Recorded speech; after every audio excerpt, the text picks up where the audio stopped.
अगर आपके पास कोटक बैंक का शेयर है ना और आप भी पेन में हो। पेन क्या? मतलब एज ए इन्वेस्टर और ट्रेडर अपना पेन क्या रहता है? इन्वेस्ट रिटर्न नहीं आना। ये तो सबसे बड़ा पेन है। भी कोटक महिंद्रा बैंक के साथ ना एक पिक्यूलियर केस है, विचित्र केस है। इसने फंडामेंटल एनालिस्ट को भी इसने निराश किया हुआ है और जो टेक्निकल एनालिस्ट है उनको भी निराश किया है। फंडामेंटल को कैसे किया है कि इसमें ना आप टाइम टू टाइम टीवी पे या इन्फ्लुएंसर से जो रिसर्च एनालिस्ट होते हैं वही बोलते हैं कि इस शेयर में बहुत ज्यादा वैल्यू छिपी हुई है। ठीक है। और जो बेचारा टेक्निकल वाला है जो पर्टिकुलर करता है ब्रेकआउट ट्रेडिंग, उसको जहां तक मुझे याद है कम से कम 4 या 5 बार फेकआउट हुआ है। फेकआउट क्या होता है? फेकआउट होता है कि रेजिस्टेंस के ऊपर एक ब्रेकआउट होता है और ब्रेकआउट करने के बाद एक ब्रेकडाउन हो जाता है। मतलब फिर से आपने अगर एंट्री ली होगी उस कैंडल के बेस पे तो वो उस कैंडल का लो भी नीचे निकल जाता है। तो इससे होता क्या है? आपको लॉस काटना पड़ता है। तो हम एक्सप्लेन करते हैं कि एक्चुअली कोटक महिंद्रा बैंक में ऐसा क्यों हुआ है, मतलब क्यों नहीं चल रहा है स्टॉक। अगर आप देखो तो 2019 से और अभी चल रहा है 2026, मतलब मोटा मोटा 8 साल हो गया है और 8 साल में इस शेयर ने 7% का एब्सोल्यूट रिटर्न दिया है। अगर आप कैगर निकालो तो 1% से भी नीचे का एनुअलाइज रिटर्न आता है। मतलब नाम इतना बड़ा है यार, इतना बड़ा ब्रांड है, मतलब इशू क्या है?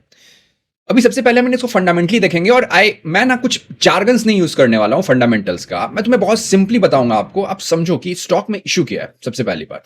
और जब हम ये बात कर लेंगे ना उसके बाद हम चार्ट्स पे चलेंगे और मैं आपको तरीका बताऊंगा कि अगर आपने सोच ही रखा है कि आपको कोटक से ही पैसा कमाना है तब भी आप पैसा कमा सकते हो टेक्निकल एनालिस्ट की मतलब उसमें जाके। तो वो हम बाद में करेंगे, पहले हम समझ लेते हैं। अभी कोटक का रिजल्ट आया था सैटरडे को, ठीक है ना। तो अगर आप मोस्टली लोगों से पूछो ना तो उनको रिजल्ट अच्छा लगेगा। अभी आप बैंकिंग का जब रिजल्ट देखते हो तो सबसे पहले आपको आता है, आप देखोगे कि असेट क्वालिटी क्या है। तो असेट क्वालिटी का जो भी नॉर्म्स होते हैं, जैसे आप ग्रॉस एनपीए देख लो, नेट एनपीए देख लो, दोनों बढ़िया है, ठीक है, कोई इशू नहीं है। जो लोन ग्रोथ हुआ है वो भी 15% है, चलो उसको भी अच्छा मान लेते हैं। लाइबिलिटी साइड में जो कासा रेशियो है वो भी इंप्रूव हुआ है, मार्जिनली इंप्रूव है, 43.1% आया है फॉर फाइनेंशियल ईयर 26। फाइनेंशियल 25 में 43% के आसपास है, विच इज गुड। मतलब ठीक है, आपके पास जो लो कॉस्ट ऑफ जो पैसा चाहिए होता है वो भी आ रहा है। It is a good ratio, anything above 30% is a good ratio. जो पीसीआर रेशियो है, प्रोविजन कवरेज रेशियो जिसको हम कहते हैं, दैट इज ऑल्सो वो भी मार्जिनली इंप्रूव है 79%, विच इज वेरी गुड। अभी इशू क्या है ना, अभी इशू पे आते हैं फंडामेंटल्स में। अभी फाइनेंशियल 26 में कोटक का नेट प्रॉफिट है 14,000 करोड़ और फाइनेंशियल 25 में कोटक का नेट प्रॉफिट था 13,720 करोड़।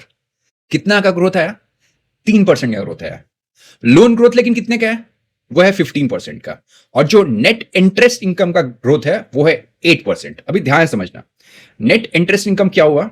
बैंक ने जितने एडवांसेस दिए, मतलब जो लोन बांटे हुए हैं उस पर जो पैसा आ रहा है वो है इंटरेस्ट इनकम। और जो उसने बोरोइंग करी है, मतलब उसने जो फिक्स डिपॉजिट या करंट अकाउंट या सेविंग अकाउंट में जो उससे इंटरेस्ट पे करना पड़ता है अपने कस्टमर्स को, या उसने कुछ एनसीडी से पैसा उठाया है, वो क्या हुआ? वो उसने इंटरेस्ट पे किया हुआ है। तो इन दोनों का डिफरेंस होता है ना, that is known as NII, net interest income. वो हुआ है 8% और प्रॉफिट आफ्टर टैक्स ग्रोथ किया है 2%। अभी समझो यार, अगर आप बैंक हो तो इट इज गुड कि आप अपने असेट क्वालिटी पे अच्छे से ध्यान दे रहे हो, मतलब वो बहुत जरूरी चीज है। बट आप सिर्फ उसी पे ध्यान दे रहे हो, आपने ग्रोथ को एकदम बैक साइड पे डाल दिया है।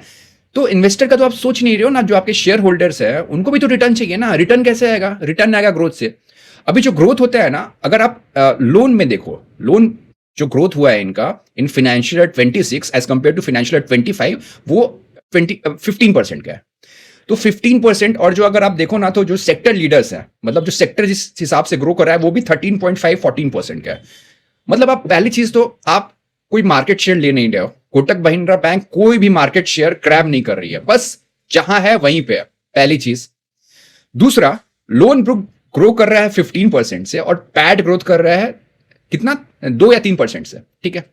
तो इतना क्यों है? मतलब ये ऑपरेटिंग डिलीवरेज क्यों हो रहा है? मतलब ऐसा क्यों हो रहा है? ये कोरिलेशन नहीं है। इन आइडियल केस जितना रेवेन्यू का ग्रोथ है उससे थोड़ा सा बेसिस पॉइंट ज्यादा होना चाहिए। बेसिस पॉइंट सॉरी मैं बोल रहा हूं, थोड़ा सा ज्यादा हो रहता है पैट। अभी यहां पे क्या हुआ है ना कि इन्होंने जो सिक्योर्ड एसेट है उस पर ज्यादा फोकस करना शुरू कर दिया। अभी सिक्योर्ड एसेट क्या हुआ? इसमें होता है होम लोन, दूसरा होता है लोन अगेंस्ट प्रॉपर्टी, मोटा मोटा, ठीक है। अभी इन्होंने इस फाइनेंशियल ईयर में 18% ज्यादा डिसबर्स किया है as compare to last financial year, ठीक है। अभी चलो ये अच्छा है असेट क्वालिटी के इंप्रूवमेंट के लिए, ठीक है, लेकिन आपका यील्ड किस पे जाता है? यील्ड आता है आपका ज्यादा क्रेडिट कार्ड पे। अभी क्रेडिट कार्ड का ग्रोथ कितना है as compare to last financial year 25? तो भाई साहब उसमें डिग्रोथ हुआ है -8% का, ठीक है। दूसरा आपको मार्जिन कहां से आता है? मतलब जो आपका स्प्रेड ज्यादा बनता है वो किस में बनता है? वो बनता है आपको पर्सनल लोन और अनसिक्योर्ड बिजनेस लोन जो देते हैं हम। अप्रॉक्स जो बड़े बैंक्स देते हैं ना अनसिक्योर्ड लोन, वो 17 से 18% का रहता है, ठीक है। क्रेडिट कार्ड में इंटरेस्ट 40% तक जाता है, 35 to 40%, और अनसिक्योर्ड में जाता है कितना? 17 से 18%। अभी ध्यान सुनना, जो लैप और होम लोन है अगर प्राइम कर रहे हो तो कितना 8 या 9% का है। तो कोटक महिंद्रा बैंक का ज्यादा फोकस जो ऐसे लोन्स बांटने में है जो जिनका लो यील्ड है, ठीक है ना। तो दो वो सिक्योर्ड है, बट आप अपने यील्ड पे भी कॉम्प्रोमाइज कर रहे हो ना भाई साहब। जब यील्ड पे कॉम्प्रोमाइज होगा तो ऑब्वियसली यही रिजल्ट आएगा, आपका असेट बढ़ रहा है, असेट का growth is any how it is good, 15% is a good amount, but जो पैट का ग्रोथ हो रहा है, जो मार्जिन है उसमें कंप्रेशन आ रहा है। कंप्रेशन क्यों आ रहा है? क्योंकि जो आपका हाई यील्डिंग लोन्स है जैसे क्रेडिट कार्ड हो गया या फिर अनसिक्योर्ड बिजनेस लोन हो गया, पीएल हो गया, वो आपने डिग्रोथ कर दिया है। ये इस फाइनेंशियल ईयर में बस 3% का ग्रोथ है अनसिक्योर्ड बिजनेस लोन में। यही रीजन है कि अगर आप देखोगे, अगर आप फंडामेंटल एनालिस्ट से बात करोगे तो वो बोलेगा Kotak Mahindra bank is a very good bet. Price to book 2 का है, पहले ये 5 का था, एक समय तो ये 6 का प्राइस टू बुक चल रहा था। अरे भाई प्राइस टू बुक इसलिए चल रहा था कि उस समय पैट का भी अच्छा खासा ग्रो हो रहा था, 20% पैट के हिसाब से कंपनी ग्रो कर रही है। अभी कितने के हिसाब से ग्रो कर रही है? अभी 2 या 3% के हिसाब से ग्रो कर रही है। तो आप जिस तरीके का प्रॉफिट दोगे, बिकॉज क्या होता है ना, देखो प्रॉफिट जो होता है ना, प्रॉफिट का फिगर, उसी पे आपका मैक्सिमम जो प्रॉफिटेबिलिटी के रेशियोज होते हैं वो कैलकुलेटर। आरओई भी आपका डाउन जाएगा। आरओई कैसे डाउन जाएगा? आरओई क्या होता है? PAT divide by share holders equity, ठीक है। अभी समझना, पैट ऑलमोस्ट सेम है 2% का, लेकिन शेयर होल्डर्स इक्विटी जो डिनोमिनेटर है, ठीक है, फाइनेंशियल 26 का तो बड़ा होगा ना एज कंपेयर टू फाइनेंशियल 25। क्यों? बिकॉज उसमें रिटेन अर्निंग गई होगी। तो जब डिनोमिनेटर बढ़ा और न्यूमरेटर वहीं का वहीं है, तो ऑब्वियसली जो आरओई का जो ये है फिगर है वो भी डाउन साइज जाएगा। तो फंड सबसे बड़ी चीज है ना कि अगर कोटक महिंद्रा बैंक के मैनेजमेंट को सच में अपने इन्वेस्टर के लिए सोचते हैं तो इट इज गुड कि वो अपने असेट क्वालिटी पे ध्यान दे रहे हैं, बट उसके साथ साथ यार आपको हाई जो यील्ड लोन्स होते हैं प्रोडक्ट, उस पर भी फोकस करना पड़ेगा। यही रीजन है कि कोटक महिंद्रा बैंक ने पिछले ऑलमोस्ट 8 ईयर्स में 8% एब्सोल्यूट रिटर्न दिया है। मतलब चल ही नहीं रहा है स्टॉक, ठीक है। ये था रीजन फंडामेंटली। अब हम क्या करते हैं ना, अब हम चलते हैं चार्ट्स पे, और चार्ट्स पे अब हम समझेंगे कि इस स्टॉक को हम प्ले कैसे कर सकते हैं। मतलब अगर कोई मेरे सिर पे बंदूक रख दे और बोले कि you have to make money from Kotak Mahindra bank, आपको कोटक महिंद्रा बैंक से ही पैसा बनाना है, तो हम उसे कैसे ट्रेड करेंगे? चलो हम देखते हैं। ये कोटक महिंद्रा बैंक का ना मंथली चार्ट मैंने खोला है, ठीक है ना। अभी मंथली चार्ट जैसे मैंने खोला ना, तो आप देखना, एक हम कहते हैं कंजेशन को हिंदी में कहेंगे ना कि मतलब बहुत ज्यादा क्लियर नहीं है। तो ये चार्ट आप यहां से देखो ना, यहां से ये आपको लग रहा है यार कभी ऐसे ऐसे ऐसे ऐसे ऐसे ऐसे, मतलब कुछ बन ही नहीं रहा है, ना इसके ऊपर क्लोजिंग आ रही है ना इसके ऊपर क्लोजिंग आ रही है, कुछ नहीं हो रहा है। अब इनसे हो क्या रहा है ना, मैं आपको एक्सप्लेन करता हूं। देखो यहां पे कैसे कैसे फंसे होंगे लोग, ठीक है। अपन ट्रैप लोगों को देखते हैं। देखो सबसे पहले एक तो जिसने इस ब्रेकआउट पे लिया होगा, ठीक है ना, वो बेचारा फंस गया, ठीक है। स्ट्रक्चर 2 का उसने स्टॉप ले लिया होगा। फिर जिसको यहां पे लगा होगा ये कि यहां फंसा, ठीक है। फिर एक जिसने यहां पे लिया होगा वो यहां पे फंसा होगा, और जैसे ही स्ट्रक्चर ब्रेक हुआ होगा उसका स्टॉप क्रिएट हो ये हो गया होगा, ठीक है। 1 2 3 4 5। तो मैंने दिखाया कि लॉन्ग टर्म चार्ट पे इस शेयर में 5 बार लोग फंसे हुए हैं। मतलब there are 5 instances where there was a breakout on monthly chart and the chart and the structure failed. ये स्ट्रक्चर क्यों फेल हुआ ना, इसका रीजन और कुछ नहीं है। इसका रीजन ये है बहुत फालतू जो परफॉर्म कर रही है कोटक महिंद्रा बैंक पिछले 6-7 साल से, उसके कारण स्टॉक को मोमेंटम नहीं मिल पा रहा है। और स्टॉक को आगे बढ़ने के लिए लिक्विडिटी के साथ साथ फंडामेंटल भी चाहिए, वो अनिवार्य है, उसमें मतलब कोई ऑप्शन नहीं होता है, ठीक है। अभी जैसे मैंने कहा कि अगर आप मुझे बोल दो कि नहीं भाई तुम्हारे लिए बस एक स्टॉक है, तुम्हें बस कोटक महिंद्रा बैंक से ही जिंदगी में पैसा कमाना है, तो मैं बता रहा हूं मैं कैसे करूंगा। पहली चीज मुझे क्या चाहिए? मुझे चाहिए पेशेंस, मतलब धैर्य चाहिए मुझे इस स्टॉक को ट्रेड करने के लिए। और मैं बताऊंगा आपको कैसे ट्रेड करना है। इस स्टॉक को ट्रेड करना ना, देखो ये एक लाइन आपने ड्रॉ कर ली बस, और कुछ नहीं करना है। लाइन ड्रॉ करना है मंथली चार्ट पे, ठीक है। और दूसरी इंपॉर्टेंट चीज करनी है, आपको पेशेंस रखना है, ठीक है। अभी चलो हम कैसे ट्रेड करेंगे। हम वेट करेंगे, स्टॉक इस रीजन में है, मतलब अभी प्राइस चल रहा है 372 का, 340 टू 320 या 310 टू 330 का आप एक रेंज बना, मैं एक रेंज बना लूंगा, ठीक है। इतना 345 टू 320 का पकड़ो, ठीक है। उसके बाद मैं ये रेंज बना लूंगा, फिर मैं अपने ऐप में एक ट्रिगर लगाऊंगा प्राइस का, कि प्राइस जब कोटक महिंद्रा बैंक 345 टू 320 के प्राइस जोन में आती है तो मैं इसको ट्रैक करना शुरू कर दूंगा, ठीक है। उसके बाद मैं क्या करूंगा, मैं वेट करूंगा, अगर ट्रिगर होता है तो ट्रिगर होने के बाद मैं सिर्फ डे चार्ट देखना शुरू करूंगा। मैं स्टेप बाय स्टेप बता रहा हूं, ध्यान से समझना इस चीज को, ठीक है ना।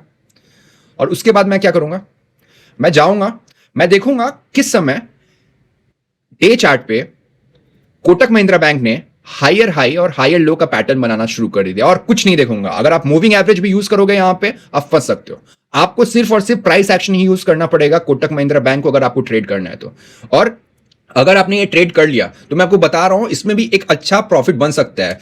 जिनको मीन रिवर्जन ट्रेडिंग आती है, मीन रिवर्जन मतलब होता है ना ट्रेडिंग, उसमें हम एक स्टॉक को रेंज आइडेंटिफाई करते हैं फर्स्ट ऑफ ऑल, और उस रेंज के बेस पे हम ट्रेडिंग करते हैं। अगर वो अपने ऊपर वाले रेंज में आ गया तो हम शॉर्ट करेंगे थ्रू फ्यूचर, अगर वो अपने नीचे वाले रेंज में है तो हम उसको बाय करते हैं थ्रू कैश और फ्यूचर, ठीक है। ये होता है।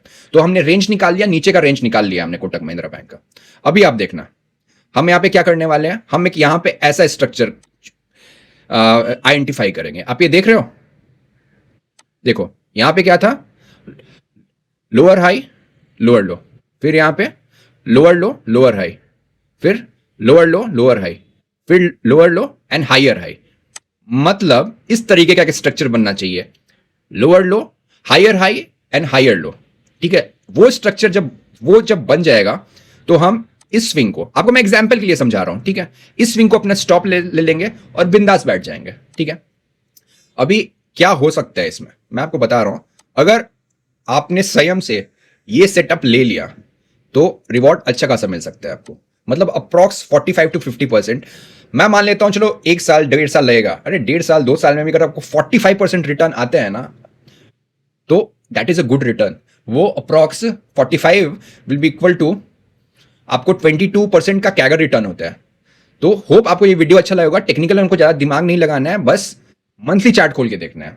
मंथली चार्ट के अलावा और किसी भी चार्ट पे विश्वास मत करना कोटक महिंद्रा बैंक में, बिकॉज फंडामेंटली ये स्टॉक अटक गया है, मतलब स्टॉक मूव नहीं कर रहा है, ग्रोथ खत्म हो गया है, सिंपली ग्रोथ खत्म हो गया है। जहां पे है स्टेटस को कहते हैं इसको, जहां पे था वहीं पे है, बस बैंक बना हुआ है। और मुझे नहीं लगता कि मैनेजमेंट सीरियसली कुछ इन्वेस्टर के बारे में सोच रहा है।